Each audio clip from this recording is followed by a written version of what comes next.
So without any further ado, here's Todd with Ring. Hey, I appreciate the introduction. Thanks a lot, Rick. Hey, team, appreciate taking the time. It means a tremendous amount to me that you would take the time to understand more about our solutions and including our new Ring alarm. We are tremendously excited about it. My name is Todd Towie. I am the National Account Manager for Ring. Work in the professional channel. What makes me qualified to be on a call like this, you might ask? I spent 12 years at Panamax and Furman, as well as the 4 years with Dana Innovations, and I joined Ring this year.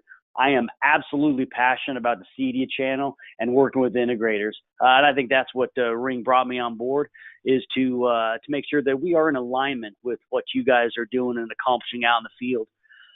We have a ways to go and a lot of work ahead of us, but there's tremendous excitement inside of our building for the pro channel and what we're doing there. And about enhancing your brand. I mean, Ring, always home, and our mission.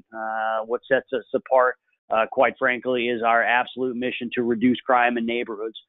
Our belief, and certainly my belief, why I joined Ring, is that we absolutely, and I say that, absolutely believe that by you, an installer and integrator, installing Ring and helping reduce crime in your neighborhood, that enhances your brand.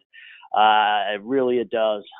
So that's what the theory is. And really by installing Ring solutions and enhancing your brand in the community. I mean, that's really what we believe in. And the theory is, look, you've worked incredibly hard to establish your brand in your community.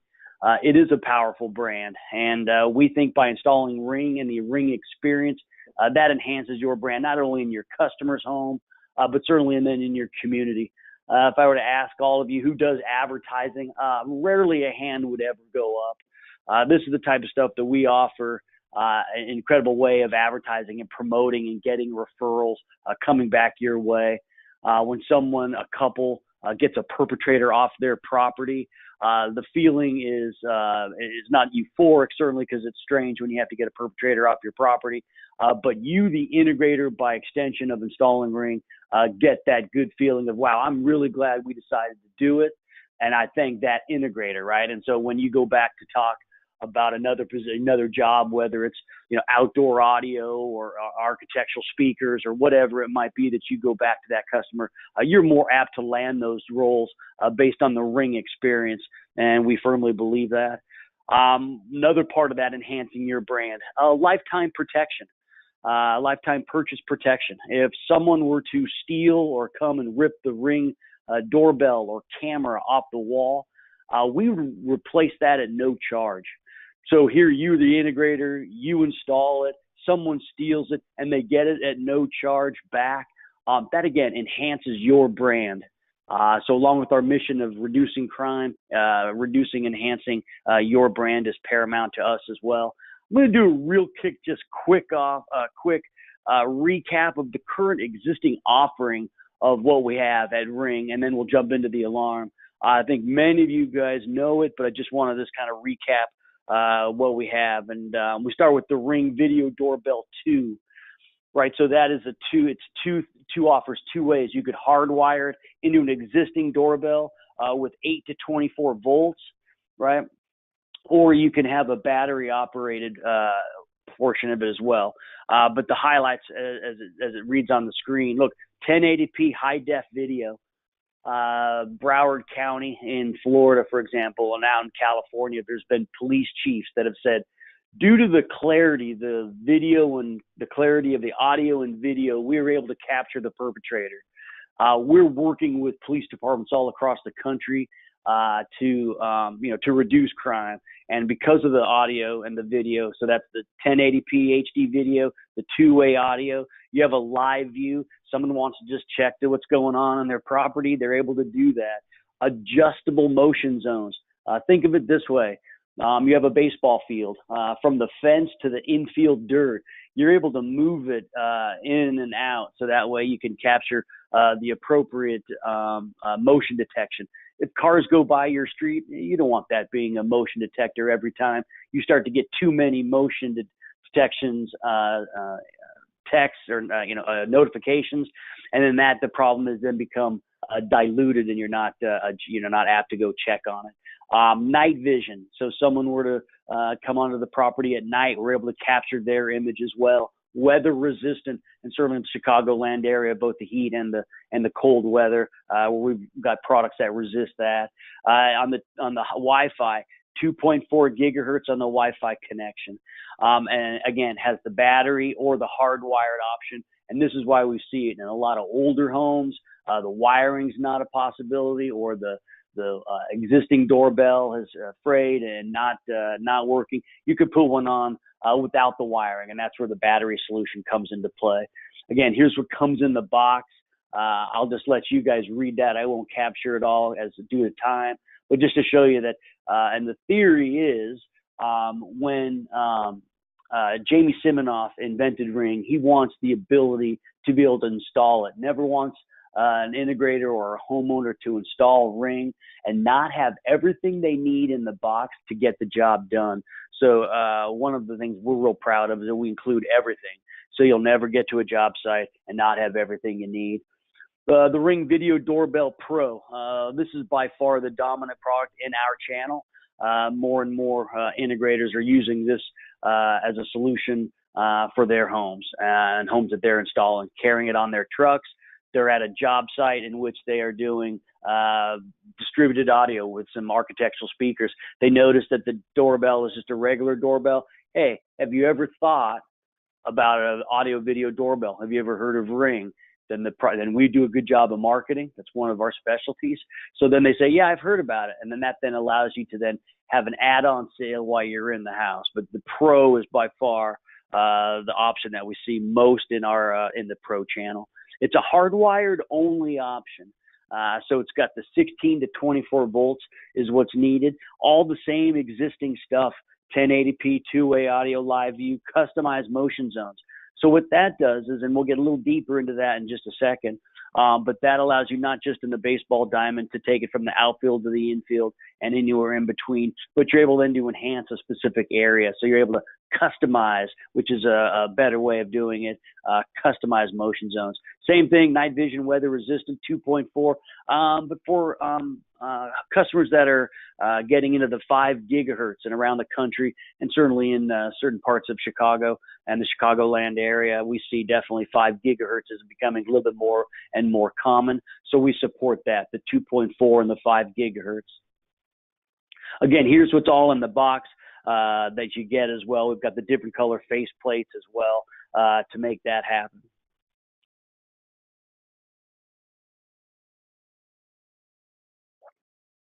All right, for the Video Doorbell Elite, this is our first PoE option. I think I can divulge that there are more PoE options on the roadmap, and you should see Ring produce more solutions that are PoE. But this one is for the Video Doorbell Elite. It's when the design of the home is of the upscale variety, and they're looking, and your solution needs to be more of a complementary to the design of the home as opposed to competing with it. And that's what we've come up with the Ring Video Doorbell Elite. It sits flush in the wall, so it's not just something you can mount quickly. You've got to actually have a one-gang box as well. So again, but all the same features. But again, it's PoE. You can use a PoE switch. We've also got a power kit in there as well. That would allow you to work in the PoE section, so you can hardwire it. But again, 2.4 and 5 gigahertz on the Wi-Fi side of it, as well, as long as the customized motion zones and the power over Ethernet. But at a $499 price point, it's not for everyone. We're seeing it in new homes and remodel construction. And again, where the couple or the family is real serious about the design element of their home. And that's when we see the Elite winning. And we've seen more and more, we've seen an increase certainly in the number of Elites being installed, again, in our channel. Wanted to kind of just go over the differences so we're clear on that as far as the Ring Video Doorbell 2 and the Pro are the two dominant doorbells we're seeing again in our channel. More and more of the Elites, but certainly dominated by the 2 and the Pro. So the 2, because it has the potential for the battery, uses IR sensibles for the adjustable motion zones to detect approaching people. And the 2.4 gigahertz and not the 5, where the Pro is a hardwired solution only. So it uses a computer overlaid image, and that then allows you to detect the differences. And that's what then allows you to do the customized motion zones. And again, that's probably why the Pro is more dominant in our channel, because integrators like yourself want the experience to be quality and the best experience possible for your end user. And that's what we've seen here on the Pro side. So the Pro and then the Elite is starting to kick up, but it's the 2.4 and the 5 gigahertz as on the Wi-Fi side of it. All right, so now we turn our attention to the floodlight cams, and that's something we're seeing more and more too. Not just the doorbells, what separates us as an organization is our commitment to reducing crime, our neighborhoods. We'll talk more about that in a second, and then our ability to have different cameras around the property for a different solution. And more people are installing the doorbell and then going back at a later time and saying, hey, you have an old existing floodlight. Well, have you ever thought about having a floodlight then tied into your Ring app? And because of the Ring experience and the doorbell is so positive, a lot of people are saying, yeah, and a $249 price point, and we're seeing just about $125 install fee, something like that. I won't dictate your pricing, but that's what we're seeing. That is another compelling reason for Ring as well in homes. But again, it has the same aspects of it, but it's a 100 to 240 volt, right? So that's the power compatibility. It has the 1080p, two-way audio, same live view, the customized motion zones, weather resistant. But this one is the different. It's the 110 decibel alarm. So when someone says, "Oh, well, what would be the difference of a regular floodlight versus a floodlight cam from Ring?" That is one of them. The audio part, so you're able to talk to people or perpetrators, who are on your property. But I would aspect to start with 110 decibel siren alarm. It has to be human intervention to set the alarm off. In other words, you need to go into our app, see the perpetrator, and then set the siren off and on that way. It can't be set up where it detects motion, the lights go on, and then the siren kicks on. It doesn't have that aspect. It has to have human interaction for that alarm to go off and on, and that is then via our app. So keep that in mind. But it comes in black and white, and we are definitely seeing an increase in that being sold. Again, here's all the what's involved in the shipment of the product itself, so you can see what comes in the box. Again, we do provide everything, so when you get it out of the box, you're able to install it, never having to say, oh, let me come back and grab no, you'd never have that scenario. One thing I probably didn't mention, though, back on the floodlight cam is 3,000 lumens is the light. So it's a brighter light than that of what's coming up sooner, what's coming up following, and that's our spotlight cams. So the lights on the floodlights are 3,000 lumens. Then you have now the spotlight cam wired. We have 3 options in the spotlight cam. There's a wired, it's a 20-foot power cord. Same thing applies, right? So all the great definition of the camera, the audio, live view, all that stuff is the same, the decibel.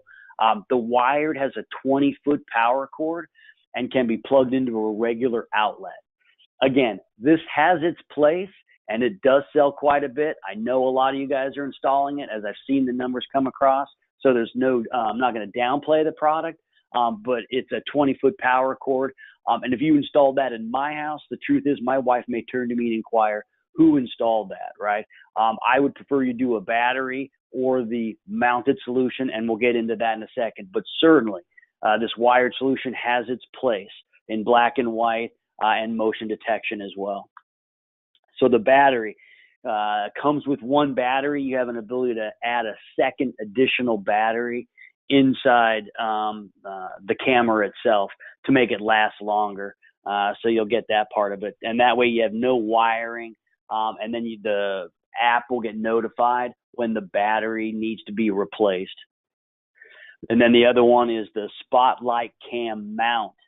And that is something we're seeing again in our channel, more and more people installing it. It's a hardwired solution.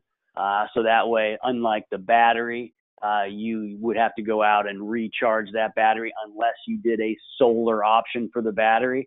Because with the Spotlight Cam battery, there is a solar panel option that would continually charge the battery. This one then is the Spotlight Cam mount. Again, it's hardwired. And we have just a quick kind of show you just a little bit apart about how that mounts. I won't get too deep into it because you guys will understand that part, but you've got the hot wire and the neutral wire, and there's a third red wire that would allow you to control third or other lights, auxiliary lights. So someone then puts the motion detection on our Spotlight Cam mount, then you'd have the ability to turn other auxiliary lights on. And this is why we're seeing an increase in the Spotlight Cam mount products for the sheer fact that the installer, the integrator wants to have the best experience possible. Hey, when you see motion detection and our Spotlight comes on and other lights, again, that just enhances your brand. That's why you're the professional, and that's what people are seeing. So then that's when the referral comes out. Wow, who installed that for you? Then your name comes up, right? All right, so the differences, again, the 20-foot power cord for the wired solution, and the battery has the ability to have uses IR sensors and adjustable motion zones as opposed to the computer overlaid image. So in this case, anything that would be hardwired is more detailed as far as that goes. I think it's important as we talk about in the Chicagoland area and different parts of the country, but certainly for you, the life of the battery. You have to charge it about 4 to 5 times a year, and lasts about 6 to 12 months. In cold weather, and this is where I'm finding out since I've joined Ring, and in cold weather, it's not lasting as long, and that's why I changed this slide to 4 to 5 times you'd need to charge the battery, depending on traffic certainly, but in the cold weather of the winter, especially when it gets really cold, we're not seeing that the battery gets its full life and life expectancy, so you have to charge it a few more times for that part of it. I think it's a huge play for us as a company, as well as for you guys to be able to integrate in with Alexa, as Alexa's popularity and Amazon's popularity has certainly skyrocketed. I think it's phenomenal if you then can enhance your brand by having Alexa and integrating with Alexa. So if the customer, or if you're providing a Echo Show, an Echo Spot, or a Fire TV, and even now in some Samsung TVs, you're able to then say, Alexa, show me the front door, and then the image of the front door appears on the show or the spot or on your display as well via the Fire Stick. That is something I've seen happen, and I've seen it in use, and it is compelling. It does make the integrator look as the professional and a top tier, and that's what's driving a lot of referrals into that regard. Not the ability to communicate quite yet on the TV part of it, but certainly you're able to see the device as well. So that's the Ring and the Alexa integration. The Chime and the Chime Pro for the Ring Video Doorbell 2.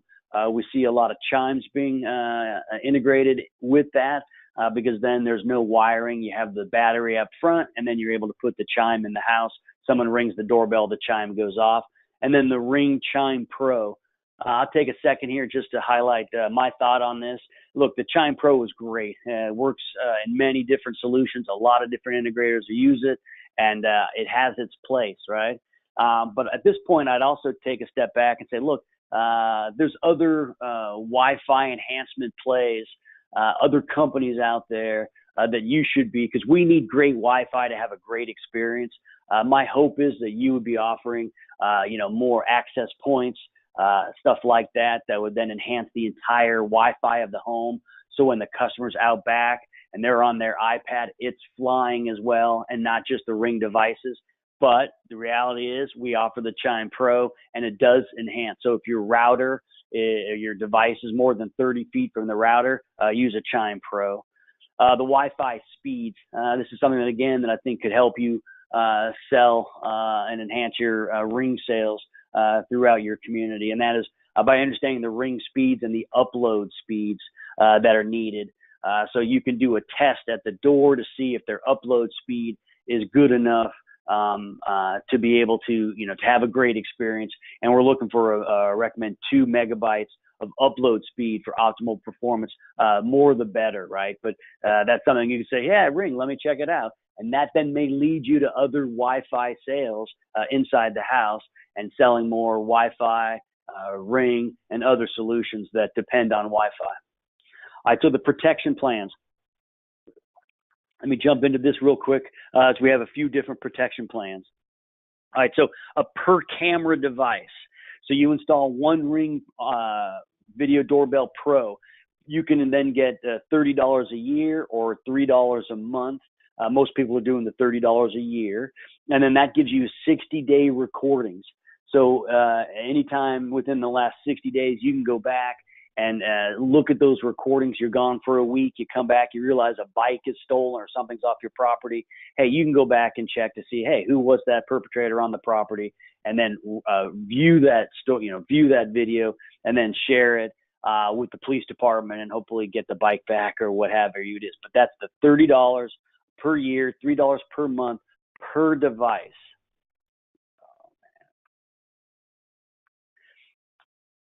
All right, so the next one is the Ring Protect Plus, and we are seeing more and more people gravitate towards this as they have more Ring devices.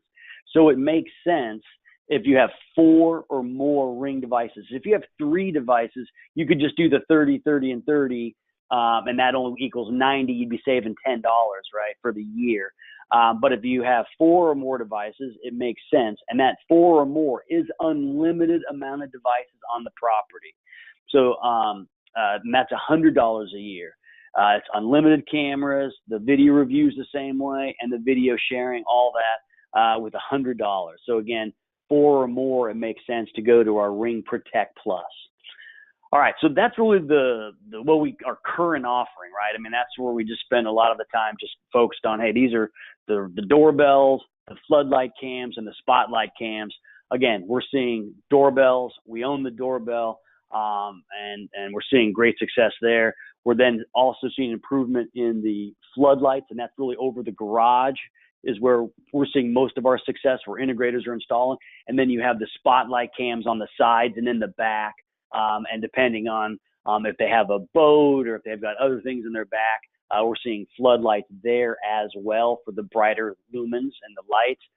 But that's where we're seeing, right? So the doorbell, the pros dominating, or the 2 floodlight in the front or back, and then the spotlight cams on the side. So we're excited about the exterior, right? That's something that we're proactively getting people off the property. Ring said to themselves, hey, and Jamie said, Siminoff said, look, we also should come up with a Ring alarm that for if somehow they get into the house, and give you that extra sense of security. So indeed, we have come up and introduced and just started to ship recently our Ring alarm. And there is a lot of excitement about it. And I'm open about this, right? I'm very open about this in our channel because I'm incredibly passionate about CEDIA. And that is, look, this is not a device for everybody, but it has its place. It really is. For example, I'll just use senior citizens and just as an example, the attach rate for alarm companies into senior citizens is at a 7%. And that's not a Ring statistic. That's an actual industry statistic. It's because of the monthly fees as well as the cost is prohibitive for their income. So that's something that we see in a market. We brought this up for folks to bring alarms to affordability and also allow you folks to have an option to install. All right, so the whole home security, right? That's in one app. So in the Ring app, you can see not only the doorbell, the floodlight, and the spotlight cams, but you now can also view the Ring alarm. So it's all into the one single app that you have, and that is something that is special for us. Our Ring app is been very compelling. We get a lot of positive feedback on it. And so now you have the alarm that would then dive into the app as well. All right, so in the kit, the Ring Alarm Security Kit, here's what's included.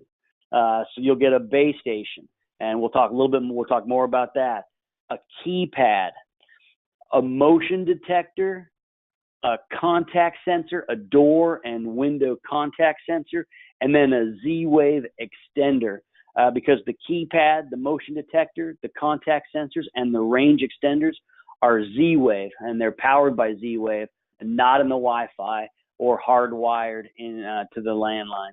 And that is the base station is Wi-Fi or could be hardwired. So that's the setup. That's what comes included into the kit. And you certainly can add additional keypads. You can add additional motion detectors, contact sensors, and range extenders. You can add additional ones of those per property, but you cannot add additional base stations. So if, for example, there's a duplex, you can, and they use the same email address, you cannot have that set up in the same property. So the base station is one per property, but keypads, motion detector, contact sensors, and range extenders are multiple and unlimited amount. So far, we've been able to test up to 40 devices inside of a property with no problem associated with that property and that amount of items. So setup is very compelling and easy. There's a 24-hour battery backup inside and cell backup inside the base station. So you have that part of it. Again, it can be connected via using the Wi-Fi or an Ethernet cable. The LED will show a setup and the firmware updates. So as this is new for us, we've realized we've had some things that we've had to do better or needed to do better. So we've had firmware updates. So when you get it started, the status may be that you'll have some firmware updates. So you might want to wait a few minutes as you do that setup, just to allow for any firmware updates and let that all install, and then you can go from there. But the base station is where the speaker, where all the provide the audible and visual alerts that would happen. The keypad, that can be mounted on a wall, certainly left on a table, and it operates using the AC power, and it included a rechargeable battery as well. The motion detector and the contact sensors also have built-in batteries that will last up to 3 years, and they are easily replaceable, as I've been highlighting on when I've been on the road this year. And the range extender, that can be plugged into any standard outlet. So that's where we're seeing that, and we'll talk a little bit more about when a range extender is needed. So you can arm and disarm the Ring alarm system through the Ring app or by using the keypad. There are 3 different states that you can have. There's disarm, and that's when everybody's home. Generally, that's we have it in my house, and that's when we have, look, I have 2 boys and my wife. When everybody's home, we don't really need to have it armed or home or away. We're not away, so that's when we have the disarm. When my wife, though, is home by herself and I'm traveling and the boys are out, hopefully fishing, not on their devices, but hopefully that when they're not home, that's when my wife likes to know if someone's opened a door or opened a window. And so that's when she sets the home setting. And that's when she'd be notified if the front door or a side door gets opened that has one of those contact sensors. And then away, that's when, hey, we're all away. We've gone on vacation. We were gone for the weekend, and we set it on the away mode. That way we'd get notified if anyone were to open the door or a window as well. But that's the 3 modes that it's in. And then each device has a Z-Wave radio range of 250 feet. So this allows we call them neighbors, the customers, to cover a large area within their entire home.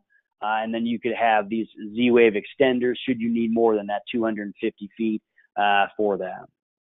All right, so just understanding Z-Wave, I bet you guys do know this, but just again, wanted to recapture and capture why we chose Z-Wave Plus and to share a little bit about that technology. Really, it's the smart home technology supported by millions of products. So as Ring integrates with other products and other solutions, Z-Wave is a standard that allow us to do that.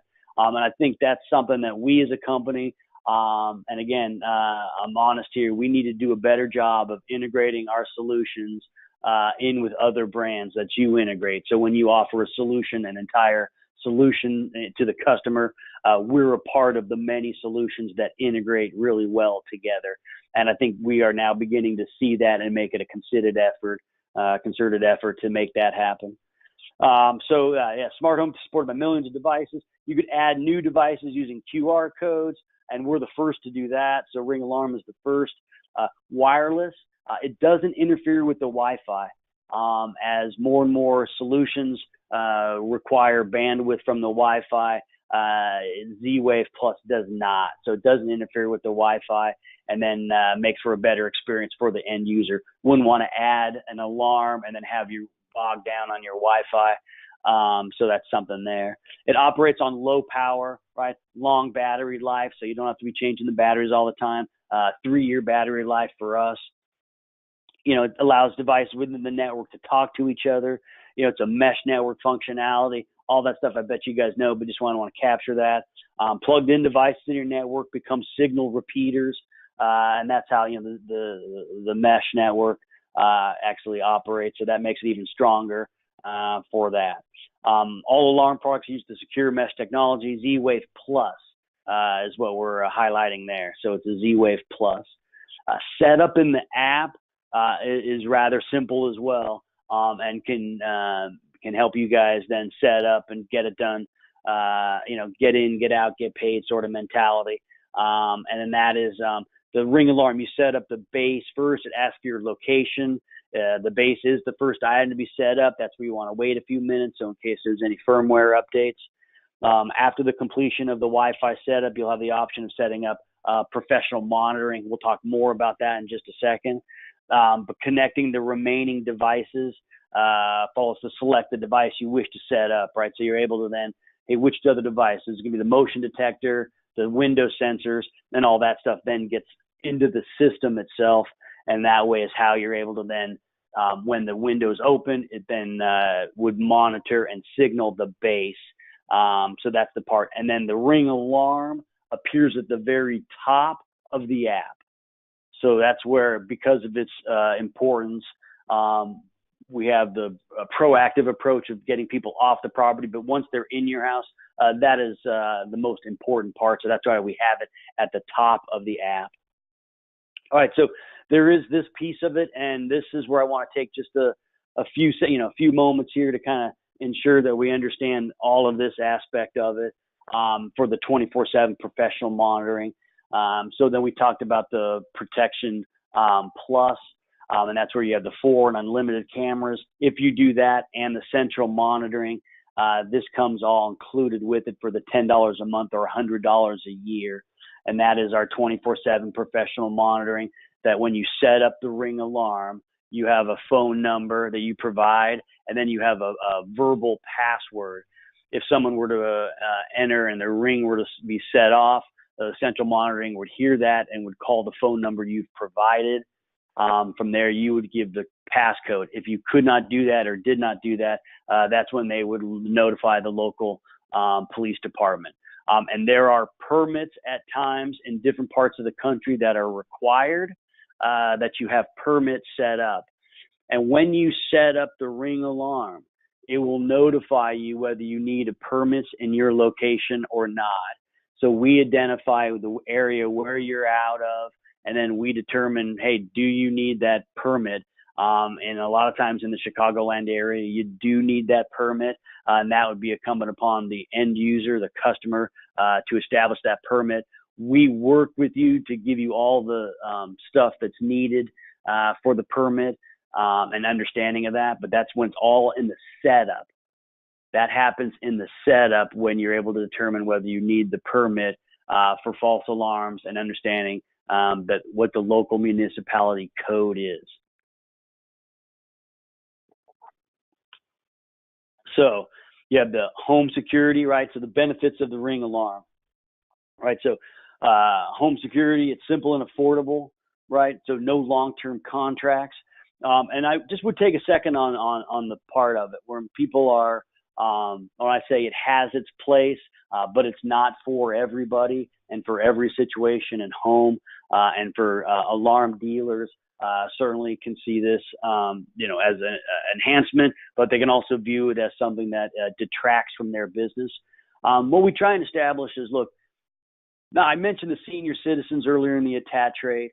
The attach rate of alarms to broadband. Park Associates, again, not Ring, but Park Associates did a survey that said, look, how many of the broadband customers in the U.S., how many have alarms? And that was 30%. So 70% of all broadband customers in the U.S. don't have some form of alarm. Right? That's 140 million homes across the U.S. That don't have an alarm, and the attach rate to senior citizens.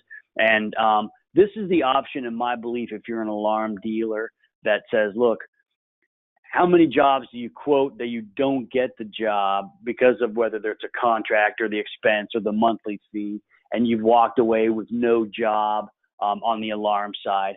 This now, I believe, is a solution that would allow you then to limit that. So if you offered 10 jobs and you got 6 of them and 4 you exited with no alarm solution, maybe now this is the one where you're able to now get solution in those other 4 where it's a little more affordable for them. And then they can make the determination if they want to do the professional monitoring. And if they do, then they make the contract with us and in our recording services at our central station.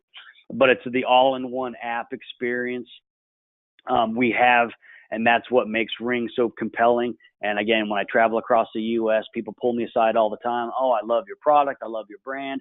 Let me show you here's, look at this person in my neighborhood, that scenario. So the app is something that is very compelling and, again, enhances your brand as well. Then the professional monitoring service, again, that's optional for that part of it. And really the no long-term contracts. You can exit at any time you'd like. So that's something that, can be frowned upon. But in this case, that's what's prohibitive from those 140 million homes and some of the people around the country for who have not gone with alarm. It's a contract of possibly 3 years. And then moving fees.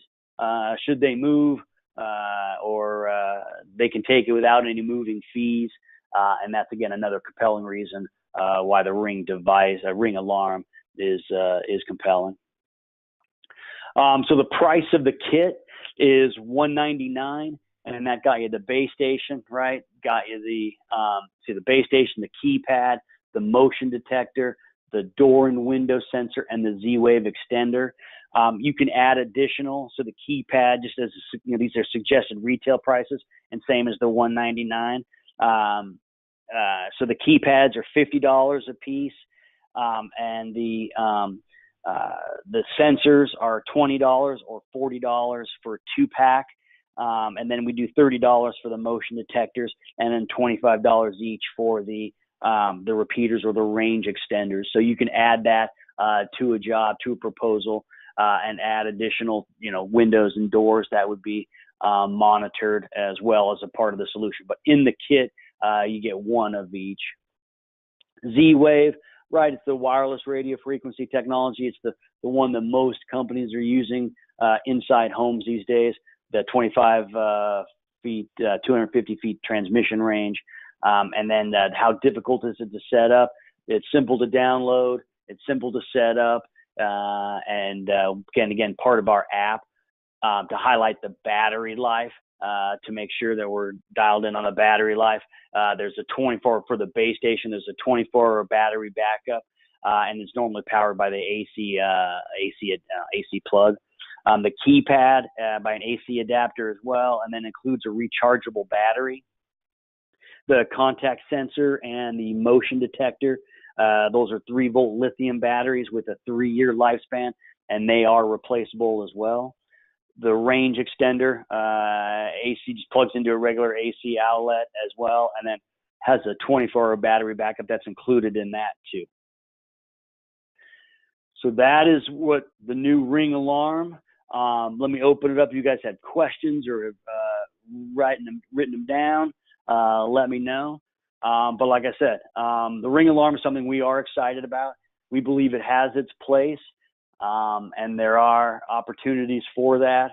But again, it is not for every install or every home that you work with. Okay. Hey, Todd, it's So, Rick. So Rick, we definitely got some questions here. So Aaron is asking a follow-up question. So he had probably the best question, in my opinion, is about power. So for the alarm system, once the power goes out, you just mentioned that the Z-Wave repeater has a 24-hour backup battery in it. So that was correct. basically And the question there. So does the base. The base has a battery backup in it as well. So the perfect. repeater So has one as well as the base. We don't have to have a UPS on the base necessarily, unless Correct. Perfect. Yeah. Okay. Although this is the time for me to go on battery backup is a quality offering. No, go ahead. Yeah, no, my Panamax. Sure. My Panamax day is coming into play. But yeah, there you go, that's Todd. not and easy. we sell them. Exactly. All right, and so since the system is like since everything works on the Z-Wave, so the Wi-Fi reporting to the app won't necessarily do anything if the power's out if you don't have the Wi-Fi system on a UPS, but it has a cellular. No, so the other question that came up is about the cellular backup. So the cellular backup is included? Correct, yes. So if you have central station monitoring, obviously if you don't have central station monitoring, it's not going to cellular backup to your app. Your app is your app. So the cellular backup is only for the central station monitoring option, and it's automatically included. Right. Okay. Is there something in software where when you place your the primary hub where you can test the cellular signal strength at the location of where you place your main unit? That's a really good question. I don't have an answer for, but that's something I certainly can get back to being able to test. I have not heard of testing the cell power, if the power, testing that. So I can follow up on that one and get back to you with that one. Okay. And then another follow-up question about the cellular. So Joe is asking, do we know what provider or what network that cellular backup is on? And I'm assuming that's because, especially some rural areas, AT&T might be bad, whereas Verizon is good. And then, 3 counties away, it's the exact opposite. Well, I'm 0 for 2 on that one. I don't know the cell provider. Okay.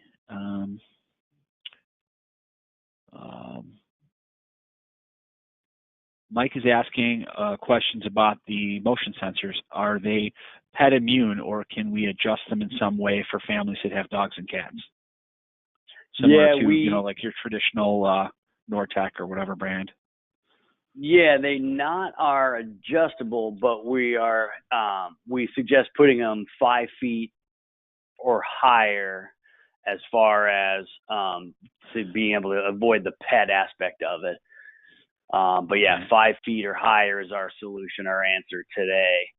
But that is because of the first release of Ring Alarm, that's something that has come up.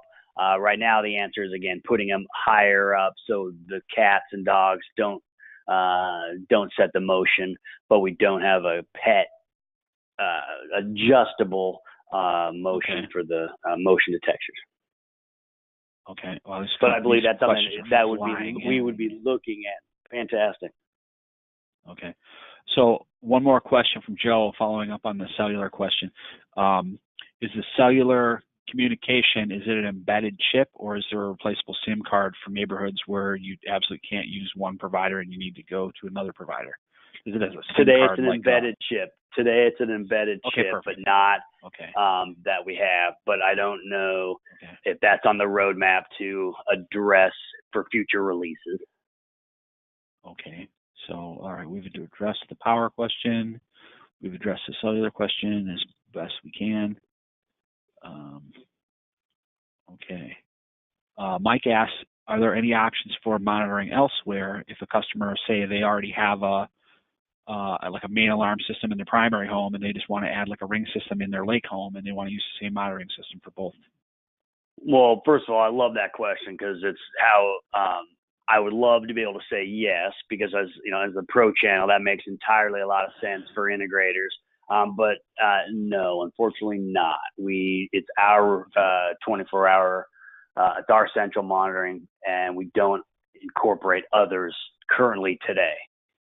Okay. Not to say that won't change, but no, we don't integrate or allow others to be able to integrate in with others, unfortunately.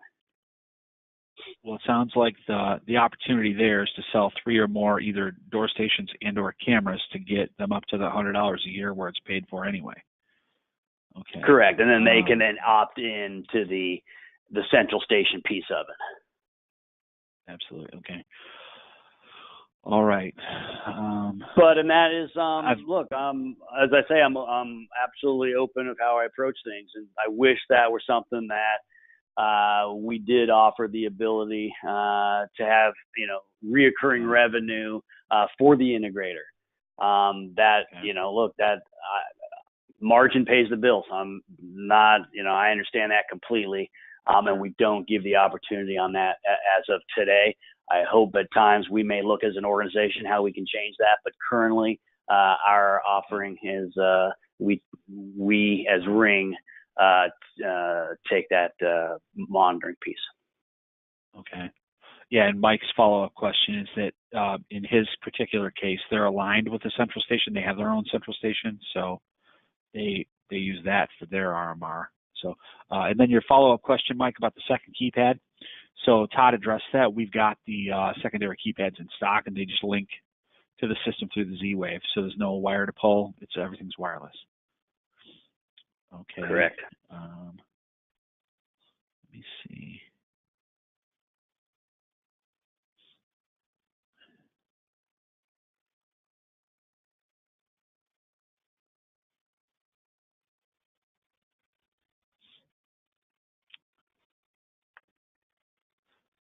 All right. So the other questions we have, we've got a lot of questions about integration. So let's start with one of the first ones. Does the base station work as a Z-Wave hub for all the devices in the home? As an example, would it replace a SmartThings hub that we may have already installed in at home? No, it doesn't. We are reaching out to Samsung and other providers to make that happen. But as of right now, we're integrating as the Z-Wave as a start, and then approaching third party manufacturers to ensure that we work with them. So if a dealer already has like an Elan or some other branded system or an RTI system on there, and they're controlling like a Yale door lock or something like that, they should maintain their other Z-Wave communication as well. So your repeaters will obviously function as repeaters, but but right now they'll have their own hub. You'll have your own hub. Okay. Correct. And I believe that where we're going as a company is that we are reaching out and will be integrating. I believe, as far as the doorbells and cameras, they need to be integrated natively into the Elan platform, RTI, whatever your automation is of choice, whether it's Control4, et cetera. Okay. But we integrate, but not natively. I think as we now the alarm, I think we're going to start seeing a better outreach to organizations to integrate, an entire system.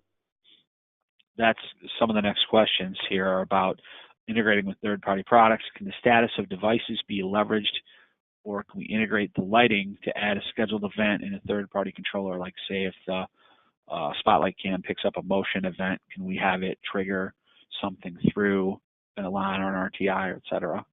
So at this point, we're not communicating with third-party devices? Correct, but we are, as a company, doing a lot of outreach to those organizations, where before, I think we didn't do a good enough job going to them and saying, hey, Control4, we want to natively integrate. Let's work together. Here's our API.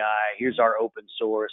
And I think now with the Ring Alarm and as we as a company, look to growth, that's something we are looking at, is reaching out to those organizations and saying, hey, look, if it triggers an event, let's see how we can, work together and all of our stuff to integrate.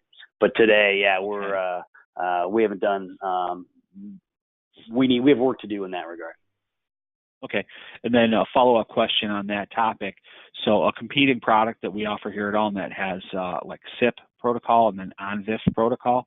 So it can be integrated to like an NVR, like the camera footage can be integrated to an NVR, and then the SIP allows the intercom protocol. So it allows it to like a doorbell press allows it to function as an intercom natively on like a Control4 touch panel or an RTI touch panel, et cetera.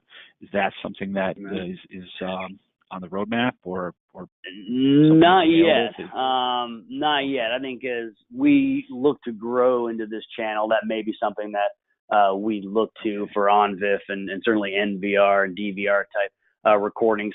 I think maybe there was a time when we looked at the storage issues, but now that terabytes of data are commonplace and more terabytes, that's something that's should be looked at. But I hate to keep saying this one and harping on this one, but as of today, no, we don't allow or offer the ability to have an integrated NVR and ONVIF solution. So Greg has a follow-up question about that. So the ONVIF, the answer is no. What about any sort of way that we can output to TV monitors? So like, what do they call that? Like Axis and Panasonic have like the IP to HDMI, the embeders or whatever they call it. Right now it'd be with the Amazon, the Fire Stick would be our Aura on certain Samsung devices that work well with Alexa and Alexa integration. But that's how we're doing it today. But I think we are as a company, we are and have been outreaching to that aspect where we can then say, hey, Alexa, show me the front door, show me the back door, the backyard type stuff. Then that will be more and more will be happening more and more, I believe. All right. So we're getting some follow-up questions about the RMR opportunities potentially. So is there a way for our dealers to do the annual plans at a bulk rate or anything like that to pass along to create an RMR opportunity for their companies? Don't be down on me, team, but no, unfortunately today we do not offer wholesale pricing or discounted rates that you can tap into the RMR opportunity. Okay. So follow-up question on that. Can the dealers register the projects and then the dealers rebill? Or does the project have to be registered in the end user's name every time? Well, it'd have to be in the end user's, just the email addresses is how the ring and per property would come into play. So the integrator would have the one email, right? And then that's how you would, that then limits you for that part of it. Okay. All right. So it sounds like it would be complicated. Like you'd have to. Well, I guess we can follow up on that one. Let me see here.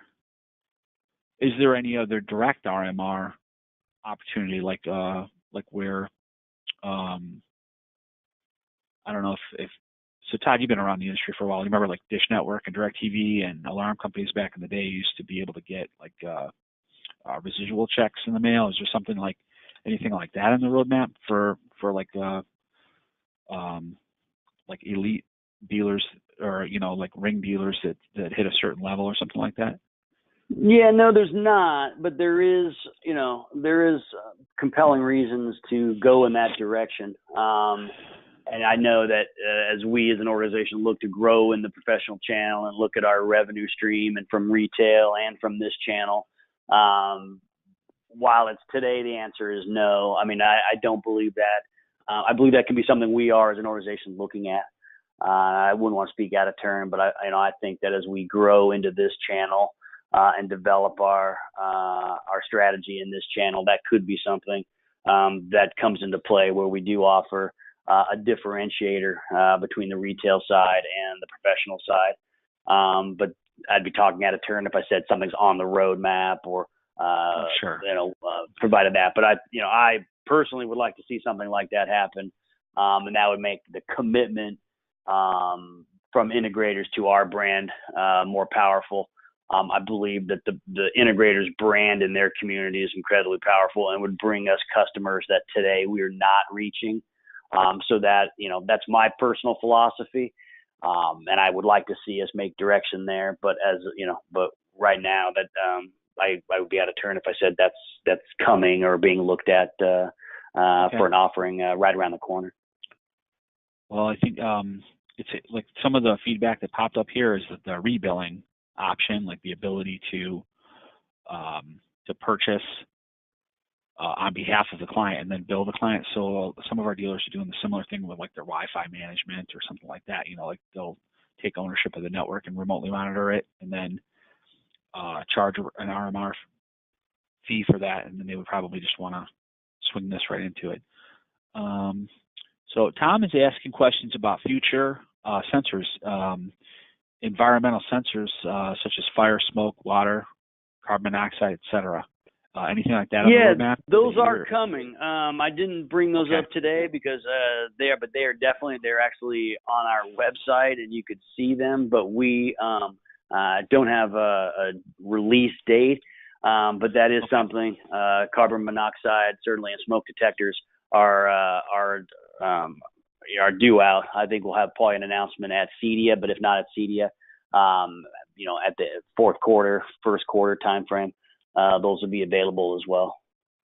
Okay, perfect. So, and obviously that they're backward compatible, so they're just going to hang on the Z-Wave? Correct, exactly right.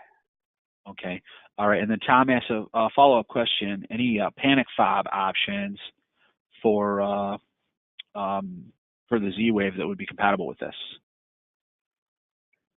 Like say, for like senior citizens, for I've fallen down and it's not like on a lanyard or something like that, and they can just hit it to call for help. I don't know that, but that is actually that's great. I mean, I think we should have something like that on the roadmap as well as we, as we look to certain marketplaces and where we can be effective.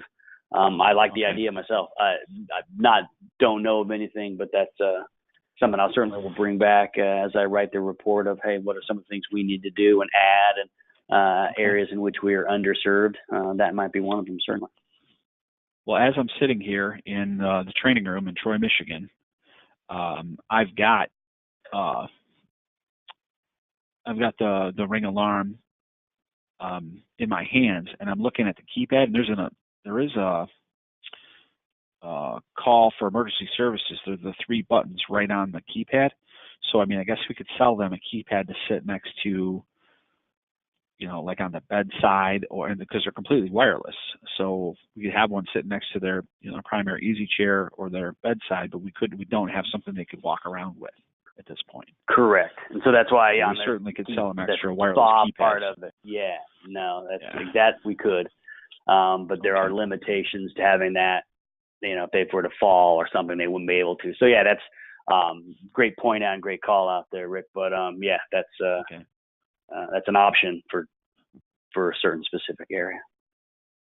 Okay. And Mike's asking a follow-up question here.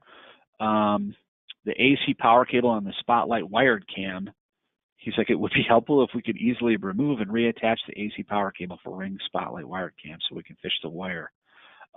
Mike, you want to use the wired one, not the one with the attached AC power cable.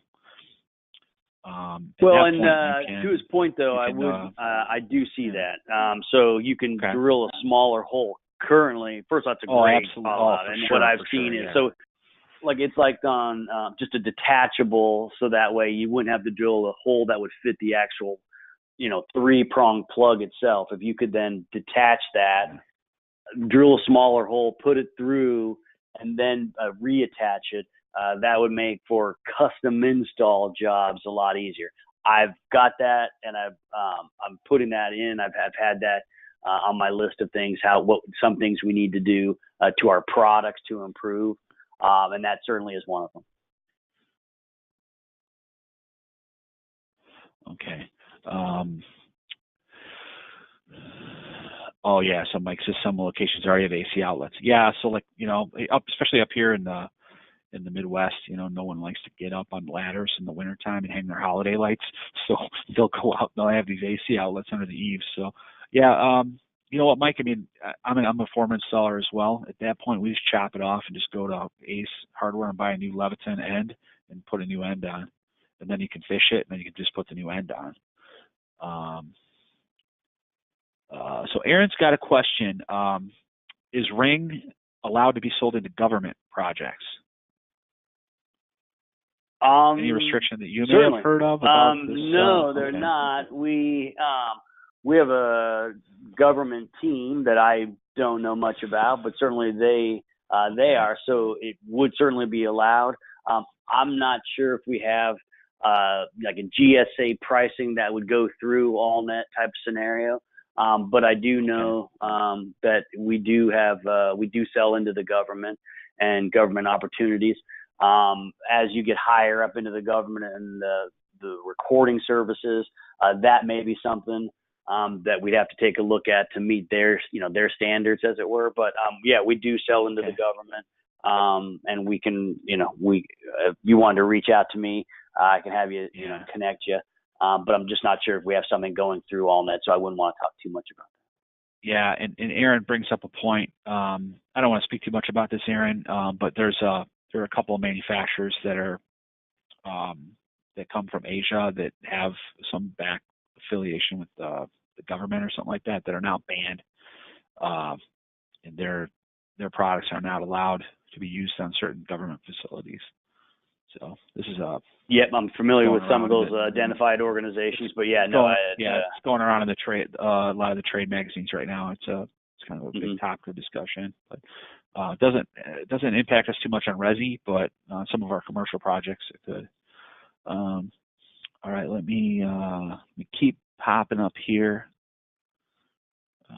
First of all, I'm excited about it. Great questions, guys. I mean, absolutely great questions. Yeah, I know some of my answers fall flat to what your hope and desires are, but again, as we as an organization move to understanding just exactly the power that the integrators have across the country, I think there are movement afoot to listen to more closely to some of the ideas that you guys are bringing up today. So I absolutely appreciate it. Since these questions are being asked through the tab, Todd, we can generate a report, so we can do follow up individually with some of these people as well. Fantastic. Some of these topics become more clear, some of the roadmaps of what we're going to be able to offer in the future. Okay.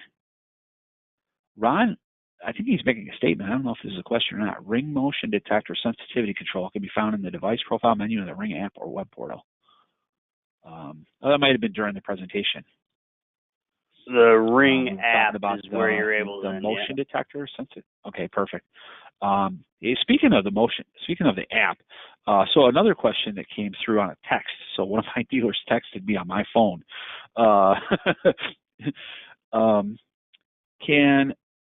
Do we have for a household that has a Ring alarm, can we give app access temporarily to a house sitter, etc., that does not grant access to the video archive? Not temporarily, no. Okay. All right. So you can, if we put the app on that phone, then we have to have that phone back to take the app off? Or how do you unmarry a phone from the system? Let's say they have a Ring app on their phone. If they reinstall the Ring app, will it automatically connect back to that house? Or can you change the password or change the credential in some way? Yep, that's what I'll have to find out. So sharing. So basically, it's if someone has a housekeeper. Let's just make it that's the example. They have a housekeeper that comes over every 2 weeks, and then everyone's away, so you have it armed. Can you give access to the housekeeper for the time she's there? And then access it, and then retake it back should the relationship with the housekeeper go by the wayside, right? That's the question. I think the question as it came through was, let's say like a house sitter is going to sit at the house for 2 weeks while the family's on vacation. The house sitter wants to be able to answer the doorbell. The house sitter wants to be able to see who's in the driveway, and the house sitter needs to be able to arm and disarm the alarm. But then when the family comes back, they want to kill that house sitter's ability to use that app, and also they don't necessarily want the house sitter seeing 2 months going back. Yeah. Anyway, So I think there's a just sharing kind of a option, and then thing. maybe but there's yeah. a sharing option, and so Okay. I've not unshared. I'm not unshared. So let me. That's something I will get back to you today on, is to find out if you can how do you unshare? Yeah. And what is that like? All right. And then, Mike, the answer for the slideshow, this is going to be archived. It's going to be in our channel. So Mike's asking if we can get a copy of the slideshow to see some of the details that have been coming through. Yeah, I mean, I could send, if it's on that, I mean, I could also send you a Dropbox that has it so that you can share that way. But yeah, on the archive as well. But I'll do both, so that way, should people want a copy of it.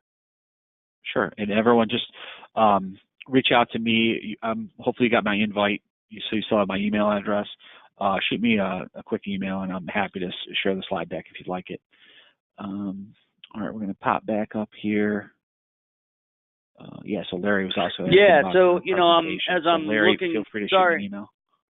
Yeah, I'm sorry, but yeah, there is an ability to share your users, and I'm looking at mine right now. So I've got my family, and again, I apologize for not having that answer out of the gate. So you can, you go to the owner, you're the owner, and then I have my son, my wife, and my two sons and my wife. I then click on my son, and it says remove user. So indeed, when you set up the device, you can remove a user from each individual device. So, and I see the alarm base station.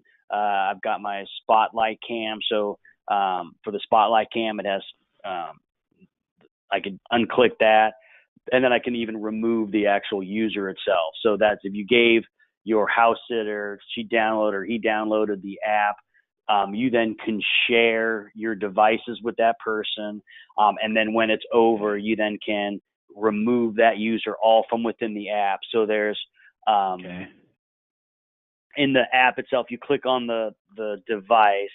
So in this case, it's the, my spotlight cam, and you have event history, device health, linked chimes, motion zones, motion settings, app live view settings, shared users.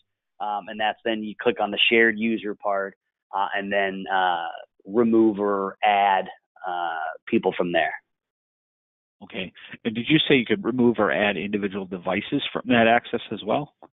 Correct. That's how you do it from the device is perfect. Because I'm not sure if you're able to remove, the housekeeper has their own password to their, to get to their Ring app, right? Anyone can download the app, but it's then you had a doorbell, a floodlight, and then the alarm. You could go into each individual device and remove them that way. Okay. And Ralph's asking for some clarity on that. So you and you're set up as the admin or owner of the account, and you're the only one that can add and remove these users, correct? Correct. Okay. All right. Let me see. So I've got a couple questions about, since again, we're back on the app. Or you know what? Jeff's got a question here about the code set. So going back to what we were talking about earlier, like a house sitter or something like that, how many codes do we have available at any point in time? Let's say we want to give each person their own unique code and then disable codes at certain times. Are we able to do that? Unique codes. I'm not sure of the question. So adding a specific user, let's just like my son on the keypad. So if let's say we're going to do it traditionally like a normal alarm install, where you come in the house and you got like the 15 seconds or 30 seconds to disarm the alarm. Right. Yeah. So like here in the building, each one of us has got our own unique code when we come in. So that way, if I it's not into real estate or something, I won't have a code to the building anymore, and I won't have a shared code. Right. No, in this case, the limitation is it just has the one code that you have to enter in before you have the 90 seconds to leave the property before it sets.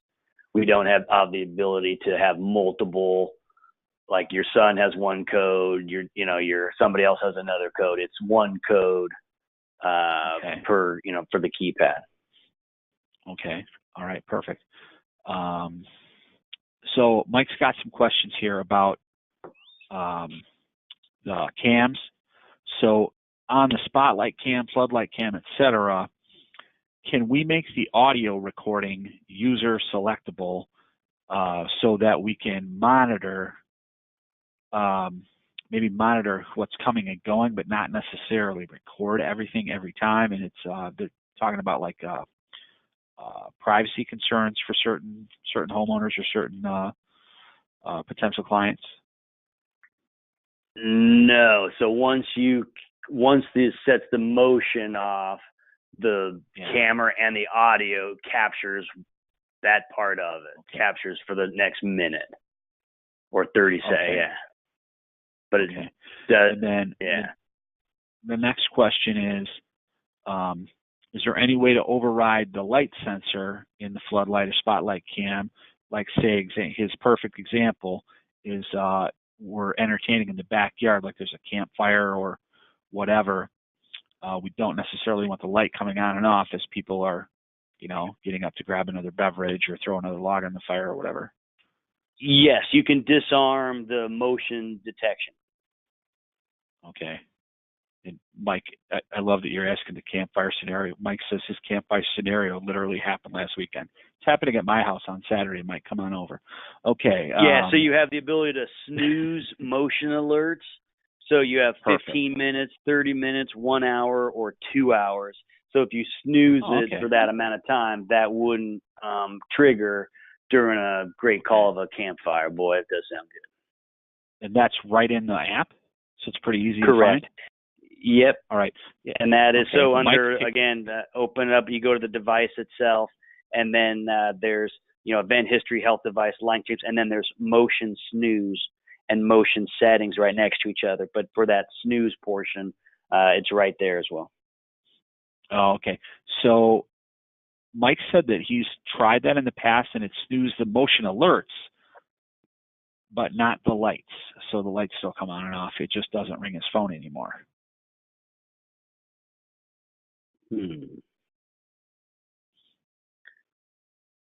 Anyway, well, these are things we can run up the flagpole to the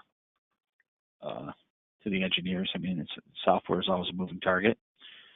Let me see. Maybe something you'd go into the motion zones and minimize in the app there is this motion snooze and then motion settings. If you go to the motion settings and then motion zones in that, there's a minimum and maximum, and maybe you then plug that all the way down. And then here's the other part. So go into motion zones, minimize that, and then it says lights. Turn on the lights when front detects motion at night, and then mine's on right now, but you would just take that and move it to the left, and then you would turn off that so it would not turn the lights on when the front detects motion at night.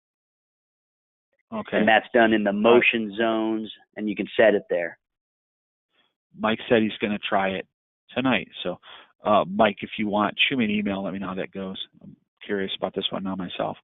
All right. So a follow-up question on the alarm come to us from Carmel, Indiana, our branch actually down there.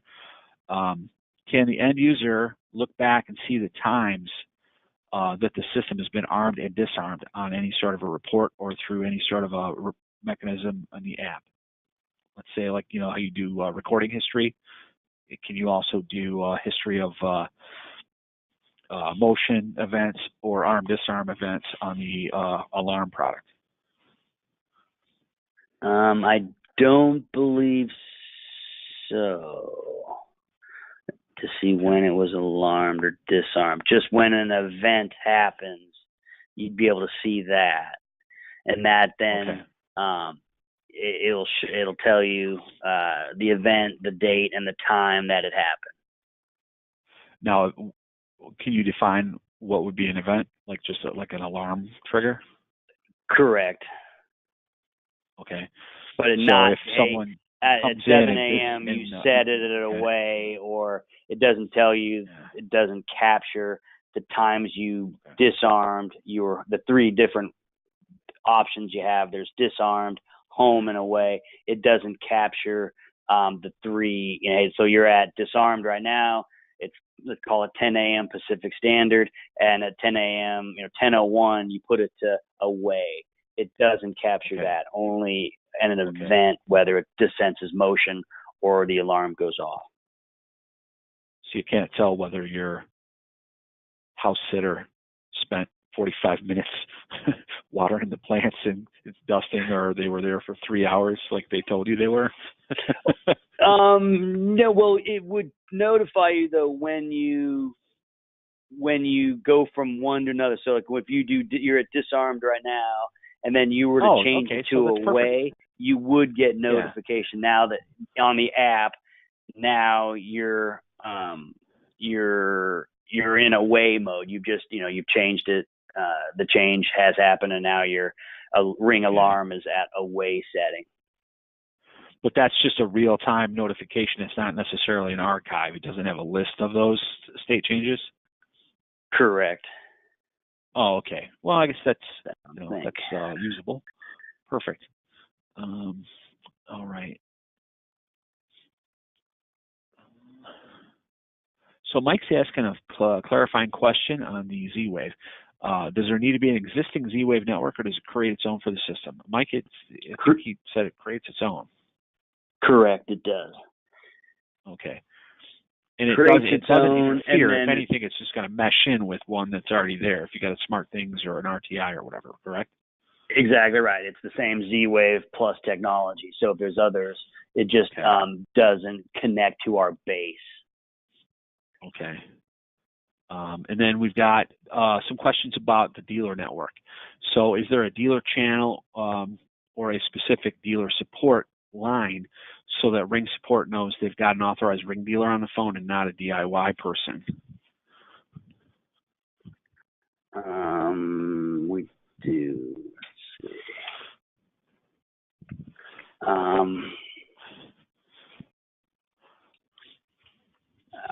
But I will publish that because we do. We have established a specific number, but I'll send that to you as well. Yeah, you can send that over to me, and I'll distribute it to our staff and then also to the people that are on the call today. And then one more question about the dealer network. Is there demo or personal use policy or like a demo promo for our dealers to use or for personal use?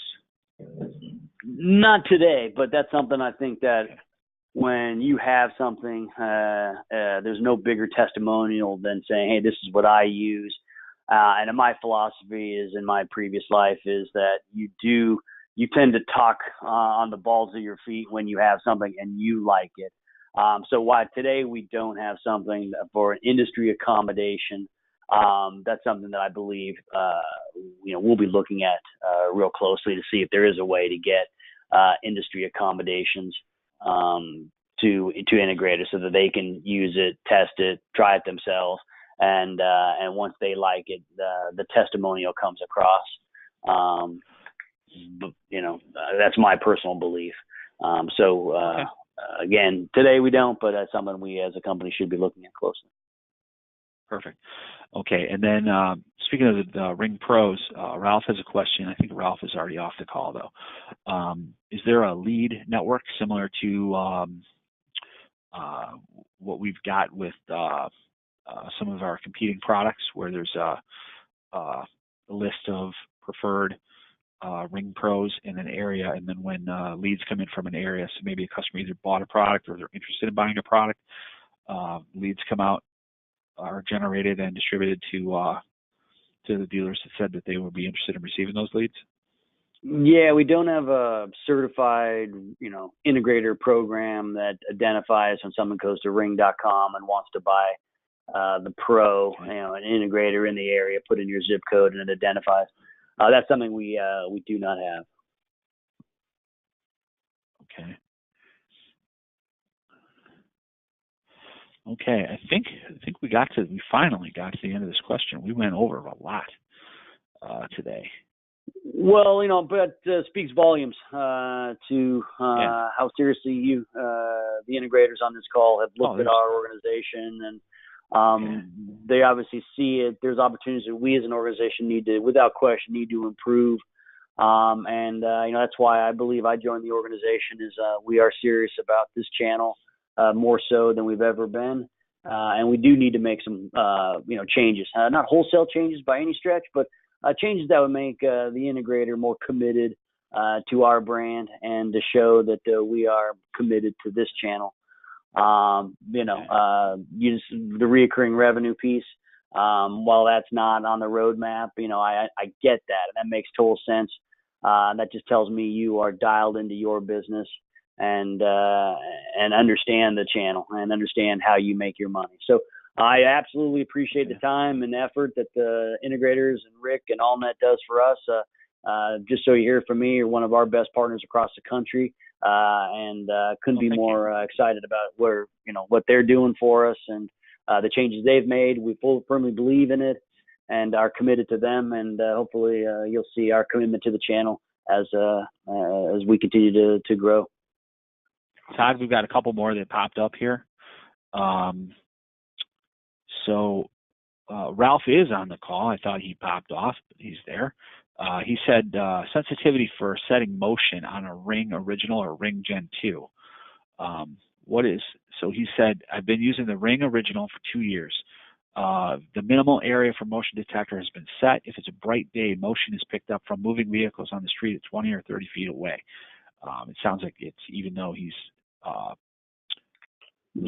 think he's. I mean, area. The issue there is, that's why I don't cover, and I apologize, I don't cover the Ring Classic, we call it. Yeah.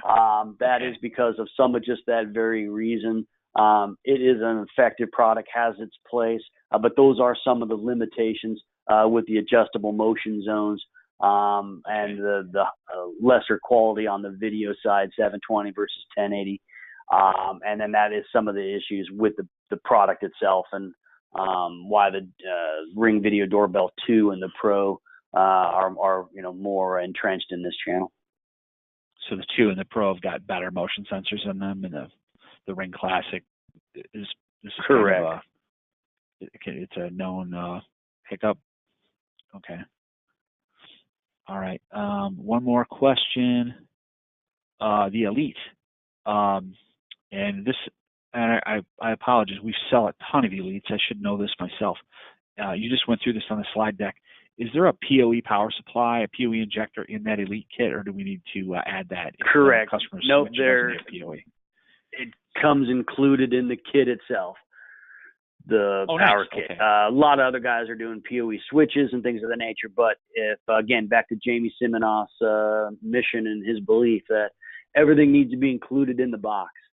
And indeed, we have the injector, the power kit included in that. Okay. So Brad had asked a follow-up question about the Ring, the dealer finder. So Brad said if a potential end user wanted to find a custom dealer for the product by entering a zip code, and if something like that is not able to happen quickly, you're certainly welcome to send those leads to AllNet, and we'll distribute it to our dealers. We're happy to put in. Absolutely believe that. No, but I absolutely believe that we should establish something of that nature with our distribution partners. And so I think AllNet is certainly would then be able to distribute that out. Not currently happening, but I'd like to see something like that happen as well. Well, we do like 10 states for you. So if they ever come across, like anecdotally, if they ever come across, or if you want to share our info with customer service, we'd be happy to field those calls and, put these people together with some qualified installers who have been doing ring with us. Yeah, no, it makes total sense. And again, I think that's how you build relationships at all levels of the channels, right? We get something out of that. Obviously, the ring company distribution then gets something out of that, building a relationship, and they'd identify their quality integrators that can do the job. And then once the integrator's on site and does the job well, then there's opportunity. Hey, I notice you're playing these crazy speakers. Here's this all, what about this? The other opportunities that you guys have, whether it's distributed audio or architectural speakers or whatever it is, that would give you an opportunity. So I think there's meat on that bone, as someone said, and I'd like to see that come to fruition because I think that helps, again, the relationship at all levels. Okay, and then Ralph has a question, and this might be a leading question. Ralph, I don't know what market you're in. Can you reply with what state you're in? So Ralph's asking questions about, since none of these are hardwired sensors, and none of this is not like a traditional hardwired alarm system. Are you comfortable speaking today on requirements for insurance/licensing for installing of this product? He's replied that he is definitely state of Illinois, and he's telecommunication low voltage specialist, so non-electrician, non-security. Right. So when you install the Ring alarm, when you set it up, we identify in your area whether you need a permit or not, and so it's in that process that you'll get notified whether you need the permit, and that would be the end user that would be reaching out, because they'd be the one that would be committing, because you as the installer aren't doing the Ring alarm itself. You installed it, but yet it's without the protection plan. It's the end user. So then that's when you'll set it up. That's when you'll get notified whether you need the permit, the local municipality, and we'll help you with that permit process. Okay. And if you go to ring.com support and the alarm, you'll get more details on the specifics of how we identify and how we work with the end user to do the central monitoring and make that happen. Okay. All right. But it differs for different municipalities. To address your question, or feel free to shoot me a follow-up email. So, like Illinois, I know has it can be occasionally difficult for licensing, but I don't think this product is at the same level. Certainly, fire alarms, the company's got to be have a specific license. It's like being an electrical contractor. You have to have a certain license in order to be able to do the work. Right, because I think that a lot of that has to do with the central monitoring and having that part of it. Okay. Well, Ralph, I think the easiest way to do that would be to call the electrical inspector or somebody like that. I think you're okay. I mean, if a homeowner can do it, certainly we can do it. All right. Any other questions coming up here? I think we've got them all. Well, again, appreciate the time and the effort. Yeah. You mean a lot to us as as our organization, and they're all in that relationship as well. So thanks for the time you spent, and let me know. Reach out to me, Rick, if any further questions or details people are looking for. I can certainly direct them in the right or get them in the right direction. Okay, and Todd, thank you again for your time, and everyone on the call, thank you again for your time. If you've got any information, Todd, on those water sensors, CO sensors, fire sensors, etc., like availability, shift, whatever, I can distribute that. So we had a couple people specifically ask for information on those when they come. So if you got any information, please feel free to share it with me, and I'll pull up the report on this and share with the individuals who asked.